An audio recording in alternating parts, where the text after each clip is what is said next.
জানো এমন 3টা সময় আছে যখন সূরা ইখলাস পড়লেই তোমার দোয়া সাথে সাথে কবুল হয়ে যায়। ভালো করে শোনো, ভিডিওটা শেষ পর্যন্ত দেখো, আর তার আগে একটা লাইক দাও আর কমেন্টে বলো আল্লাহু আকবার। প্রথম সময়, ফজরের নামাজের পর 3 বার সূরা ইখলাস পড়ে দোয়া করো। আল্লাহ বলেন, আমি আমার বান্দার ডাকে সাড়া দিই।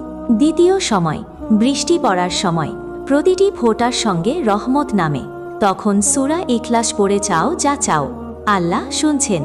তৃতীয় সময়, তাহাজ্জুদের রাতে, যখন সবাই ঘুমিয়ে, তখন তুমি আল্লাহর সামনে কাঁদো, সূরা ইখলাস পড়ে দোয়া করো, দেখবে দরজাগুলো নিজে থেকেই খুলে যাবে ইনশাআল্লাহ।